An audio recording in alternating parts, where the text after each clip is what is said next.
Well, now to a scary-looking seismic record from a sensor on Mount Rainier. Those images going viral, but scientists warning it is not what it seems. Official reports say America's most dangerous volcano poses no immediate cause for concern. But scientists just issued a new warning after Mount Rainier suffered its biggest earthquake swarm in years, with over 1,000 quakes battering the peak. Now, nearly 900,000 residents sleep in direct mudflow pathways, unaware that the real threat isn't lava. It's a wall of mud capable of wiping entire towns off the map. When nature finally decides to act, will anyone actually be ready?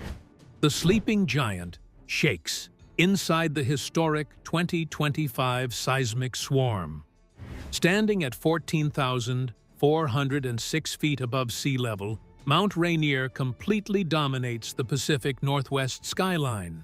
On sunny days, residents in Tacoma and even parts of southern British Columbia can easily spot its bright white summit rising far above the surrounding hills. It often looks like a quiet, permanent backdrop for daily life in Washington state. Families drive past it while going to work. Tourists take photos from waterfront parks. And hikers spend weekends exploring its scenic lower trails and clear mountain lakes. What most people do not realize during their daily routine is that this impressive mountain is an active volcano.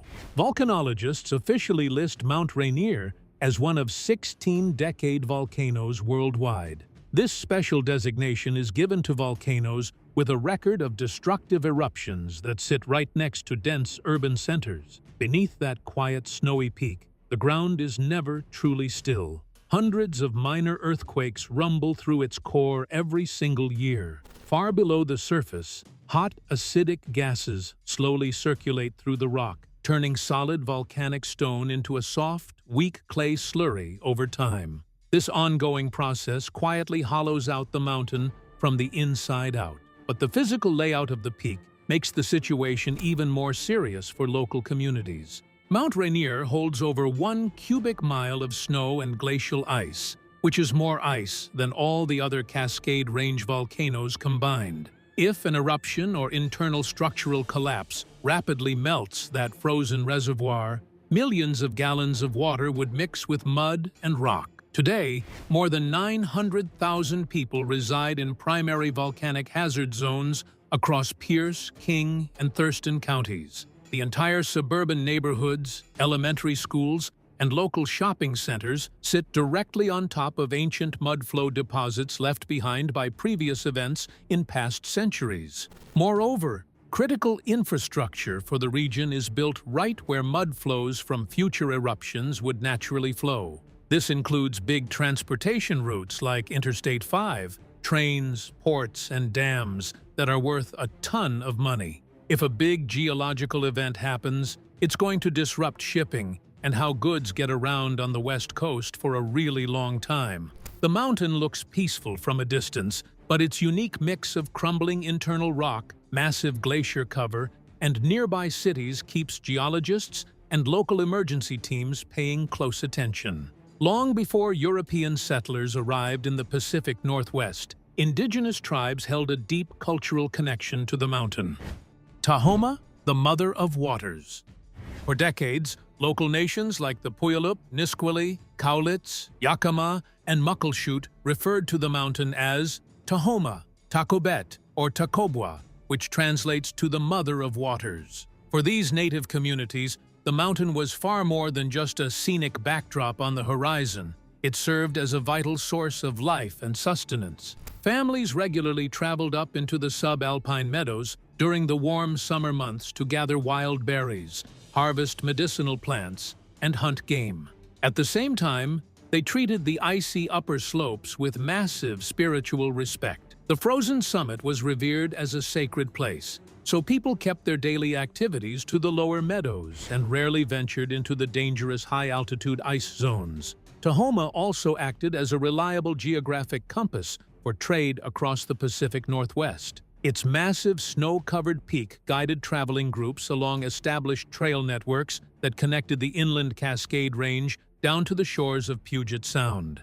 Beyond navigation, the mountain played a central role in regional storytelling. Through generations of oral history, tribal elders preserved accounts of the peak's volatile behavior. These stories described times when the ground shook beneath their feet, fire and ash spewed into the sky, and thick torrents of boiling mud flooded the lowland valleys. One Puyallup tradition tells of a catastrophic collapse where the mountain blew its top off, triggering massive flood waves across surrounding lakes. Prior to the time modern geologists began studying soil layers, native communities were already recording the real history of Mount Rainier's explosive past. However, the long-standing relationship with this land experienced a major shift in the mid-19th century. During the Treaty of Medicine Creek negotiations in 1854, local tribes were forced to cede millions of acres of their ancestral homeland around Tahoma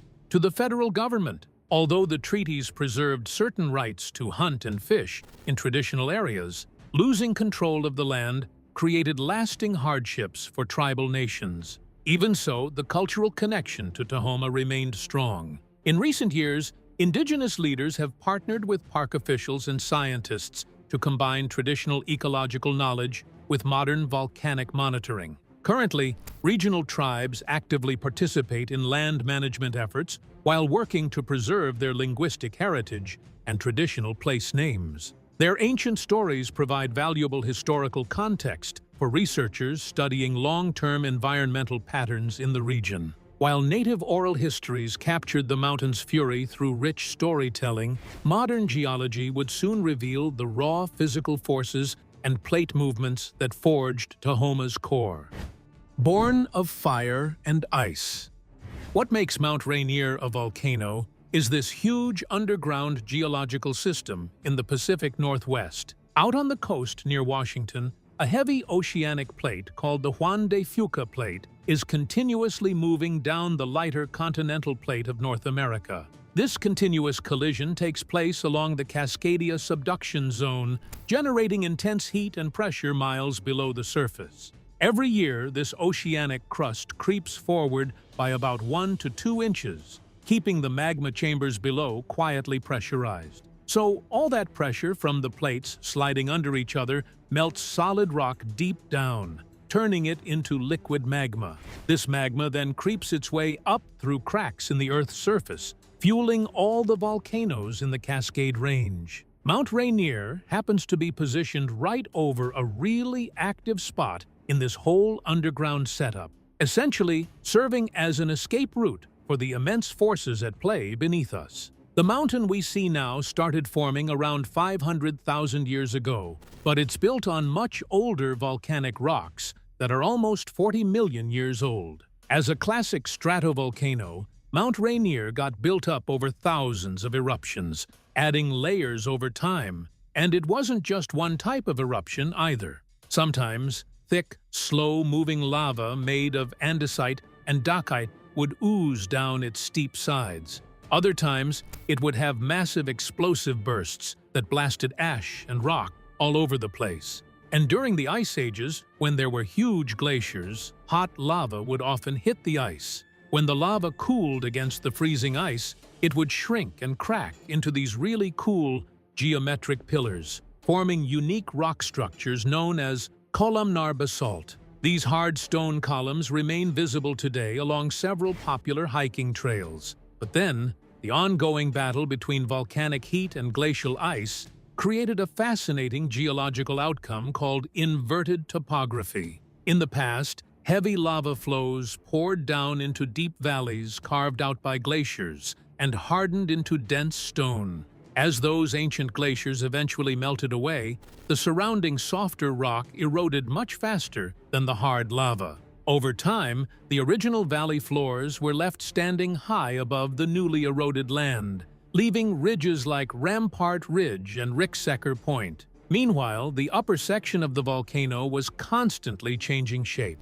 Geologists estimate that Rainier once reached over 15,000 feet in height before violent eruptions and massive structural collapses knocked off its original summit. Moreover, The twin craters and the modern summit cone we recognize today were constructed relatively recently, within the last 10,000 years. The mountain's most recent major eruptive phase occurred about 2,200 years ago, spreading thick layers of pumice and ash across the Pacific Northwest. This geological record proves that while the mountain appears dormant on the surface, its internal construction cycle is far from finished. And by examining these preserved rock layers, it has helped scientists understand how the volcano grows, breaks down, and rebuilds itself over thousands of years. Now, building a mountain 14,000 feet tall takes ages. But as geologists discovered, it takes only minutes for its walls to come crashing down. When the mountain collapsed. Digging around in towns like Enumclaw or Auburn today, construction crews often run into something pretty strange. Buried way down under the grass and pavement of modern streets, there's a thick layer of dark clay, smooth river rocks, and old evergreen logs. These buried trees did not fall over during a storm. Instead, they were swallowed around 5,600 years ago by a massive wall of volcanic mud known as a lahar. A lahar is essentially a rushing river of water, rock, and crushed clay that moves like wet cement, sweeping away everything in its path at highway speeds. The event that buried those trees is known as the Osceola mudflow. Back then, a massive portion of Mount Rainier's summit gave way in a single catastrophic collapse. Nearly a cubic mile of rock and ice broke loose from the peak and slid downhill. The avalanche crashed into the White River Valley, surging more than 60 miles all the way to the shores of Puget Sound. When the slurry finally settled, the mudflow had covered over 200 square miles of land under deposits up to 100 feet deep. That single event completely reshaped the local geography, stripping roughly 1,000 feet off the mountain's top and filling in ancient bays to create the flat valley floors where several Washington cities stand today. What surprised geologists most when studying this disaster was that the collapse did not require a massive volcanic explosion to trigger it. Long before the slope failed, superheated groundwater and acidic steam had been soaking through the inside of the volcano for thousands of years. This process slowly transformed tough volcanic rock into soft, slippery clay. The mountain was basically rotting from the inside out until its own weight caused the upper wall to give way. Right now, when contractors dig foundation footings for homes or utility lines across Pierce and King counties, they still uncover remnants of those ancient clay flows, proving how far the debris reached. This same hidden process triggered another major disaster about 500 years ago, known as the electron mudflow. Around the year 1500, a large section of the mountain's west flank collapsed without any obvious eruption warning. When the eruption happened, a massive wall of thick mud, about 100 feet high, surged down the Puyallup River Valley. It reached the spot where the town of Orting is now in under half an hour. Records of the local soil indicate that this mudflow was so incredibly fast, it completely buried entire forests of mature trees, leaving them standing upright as they were before. And because hydrothermally altered clay remains trapped deep inside the mountain today, geologists know a similar flank failure could happen again with little warning. While water and mud present the most immediate danger down below, the icy environment at the very top of the mountain is caught up in a similarly intense struggle. Rivers of frozen time.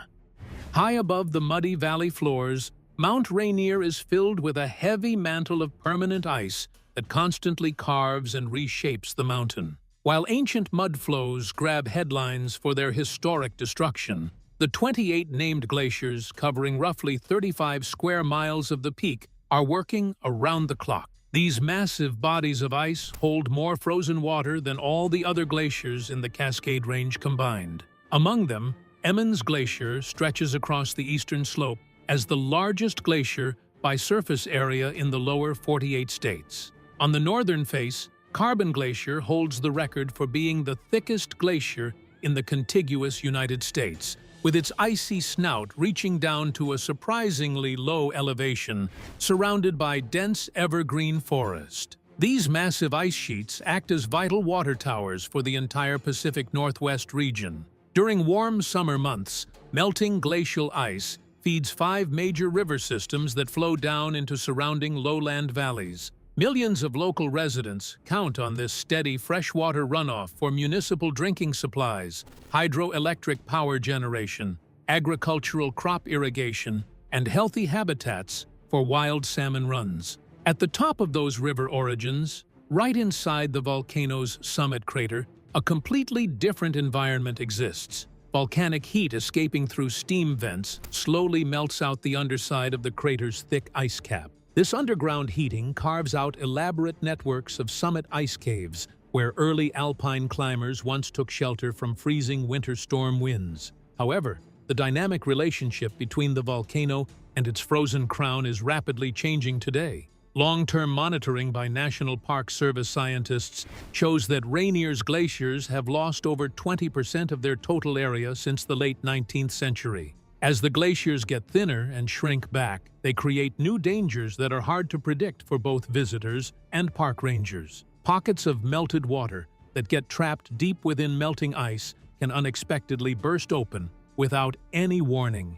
These events, called glacial outburst floods, send big rocks, fallen trees, and thick mud rushing across park roads and hiking paths, especially on warm summer afternoons. At the same time, shrinking ice leaves steep rock faces unsupported, causing frequent rock falls along exposed canyon walls. This continuous process of freezing, melting, and rock breaking down alters the mountain's appearance every 10 years. As the glaciers move higher up the mountain slopes, they uncover ancient historical structures and old items left by people who traveled here before and dealt with the tough weather. The shrinking ice gives us a clear look at how nature and people have influenced these steep hills over many years, highlighting just how difficult this rugged landscape has always been.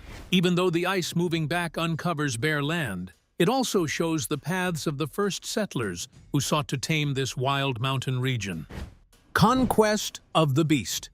In May 1792, British Royal Navy Captain George Vancouver sailed his ship into Puget Sound and mapped the massive White Peak, officially naming it after his friend, Rear Admiral Peter Rainier. For almost 80 years after the Europeans first saw it, most settlers thought the icy peak was impossible to reach. However, that mindset changed in August 1870 when 2 determined explorers, Hazard Stevens and Philemon Van Trump, hired a Nisqually guide named Sluiskin to lead them through the dense wilderness. When they got to the snow line, Sluiskin stopped and urged them to turn back, warning that a fierce spirit at the top would destroy anyone who stepped onto the summit.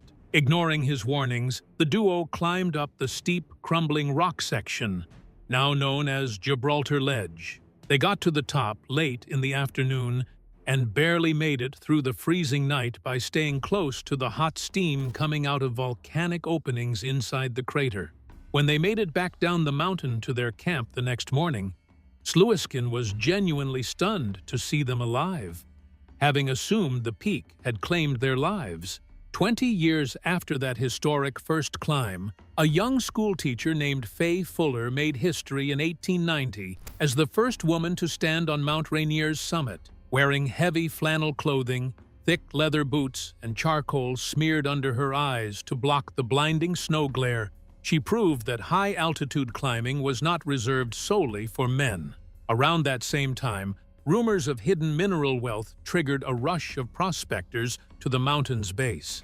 Laborers built rough camps in Glacier Basin and along the Carbon River Valley, digging deep tunnels to mine copper, silver, and coal. Even though those mines didn't make a lot of money, people in the area soon saw that the real money was in providing places for people to stay. A settler named James Longmire found natural springs with minerals on the south side of the mountain. He grabbed the opportunity and built a hotel and a simple bathhouse. With this, people from the city would travel in horse-drawn wagons to bathe in the warm waters, which were full of sulfur, after their long trips through the mountains.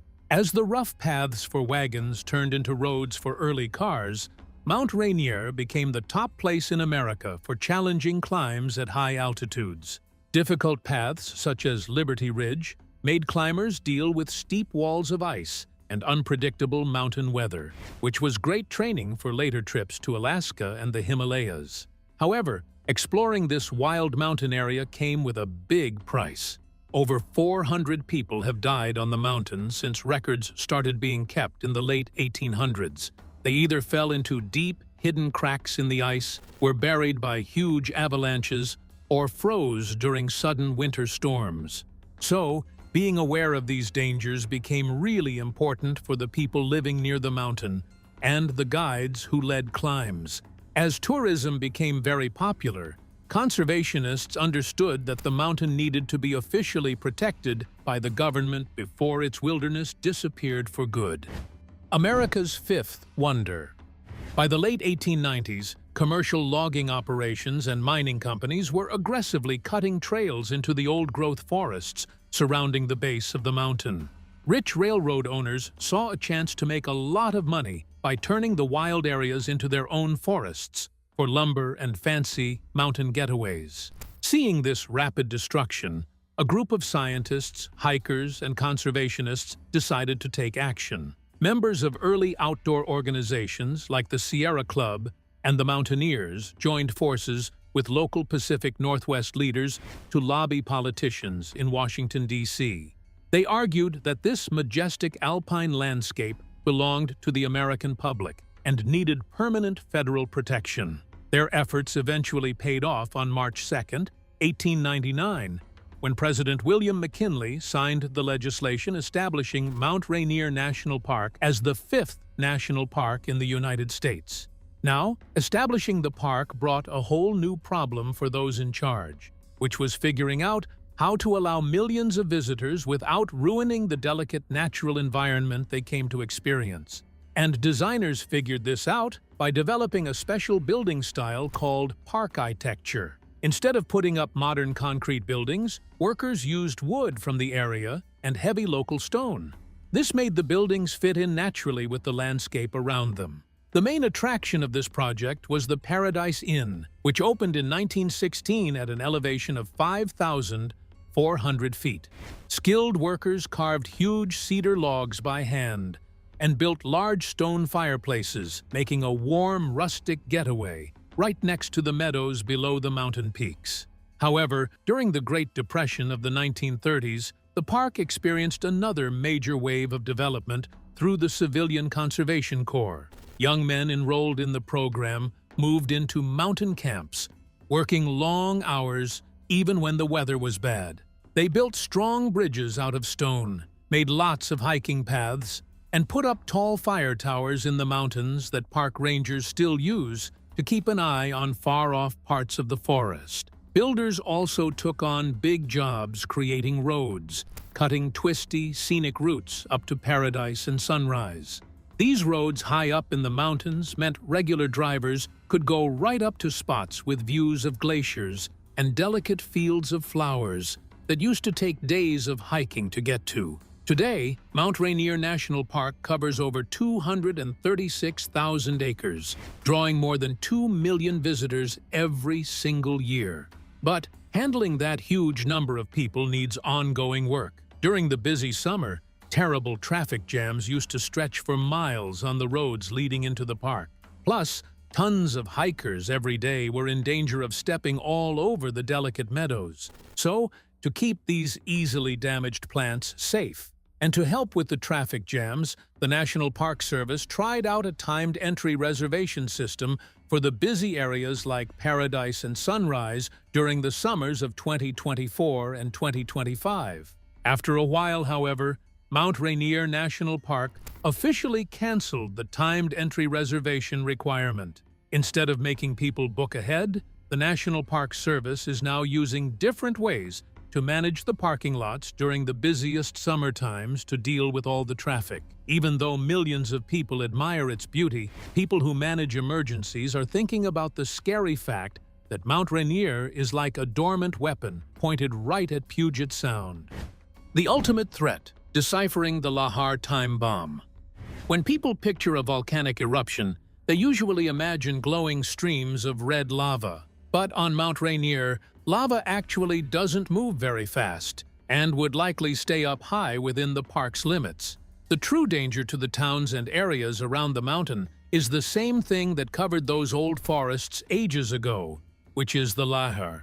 These thick volcanic mudflows can travel down mountain river valleys really fast, up to 50 miles per hour, and they're still the mountain's biggest threat. Towns like Orting, Sumner, and Puyallup are located right in the Puyallup River Valley, and they're actually built on top of those ancient mud deposits. Since these towns are surrounded by steep valley walls, the families living there don't have many routes to get uphill quickly if another big rush of mud comes down the river. What makes lahars so tricky for safety planners is how they begin. Typically, a volcano doesn't even have to erupt for one to start. While a volcanic eruption can quickly melt ice from glaciers, creating a huge slurry of mud, a simple rock slide on a slope that's hot and weakened by hydrothermal activity can cause the same disaster without any warning.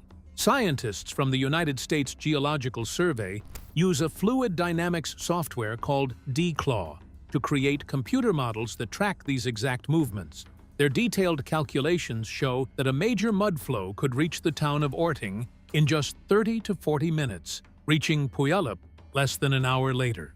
Besides the immediate danger to houses and schools in the area, a large mudflow traveling down the White or Puyallup River channels would lead to huge economic losses for a long time. An event like this would cut off Interstate 5, ruin the main train lines used for shipping, disable hydroelectric dams and the region's power systems, and stop all shipping at the port of Tacoma for many months. Because every minute matters, scientists have made the mountain one of the most closely watched natural places on Earth. The high-tech fortress, hidden deep within the forests along the mountain river systems, are small metal boxes and solar panels nestled among the trees. Now, these aren't just random structures. They're part of an advanced monitoring system set up by the USGS Cascades Volcano Observatory and the Pacific Northwest Seismic Network. Here, a network of sensitive seismometers is always listening for very small earthquakes occurring deep underground, which helps track the movement of fluids and magma. Higher up on the mountain's snowy slopes, satellite radar and GPS stations detect tiny changes, even millimeters, in the mountain's shape, looking for any swelling that could indicate pressure building up inside. Also, scientists frequently gather samples of gas from steam vents at the summit to check for any sudden increases in carbon dioxide and sulfur dioxide, which could signal that magma is on the move beneath the surface. Further down the river routes, like Tahoma Creek, the Nisqually, and the Puyallup, specialized acoustic flow monitors serve as an early warning system. These ground sensors, powered by solar energy and buried along the riverbanks, are designed to pick up the distinct low-frequency sound of mud and rocks churning. If a mudflow triggers these sensors, the system automatically notifies emergency managers and activates warning sirens in towns located downstream. This combined system of satellite tracking, ground sensors, and community preparation gives lower valley towns the best possible chance of reacting quickly during an emergency. In communities like Orting, this safety system is a routine part of life. Students in elementary schools there regularly participate in evacuation drills for mudflows, leaving their classrooms and following established routes through their neighborhoods to reach higher ground. These practice drills ensure that if an actual warning is issued, families can move swiftly and without confusion. All the technology in the world can buy precious minutes. But what happens when the mountain finally wakes up for real? The countdown to Armageddon. When volcanologists map out future eruption scenarios for Mount Rainier, they consider multiple possibilities rather than a single result. The least severe scenario involves small steam explosions occurring near the summit crater. These steam bursts would eject ash and rock fragments into the atmosphere, but the resulting damage would largely be contained within the national park. A more significant explosive event would look like the 1980 eruption of Mount St. Helens, sending a huge ash cloud tens of thousands of feet into the sky. Depending on the wind patterns at the time, fine volcanic ash could be carried towards Seattle and Tacoma.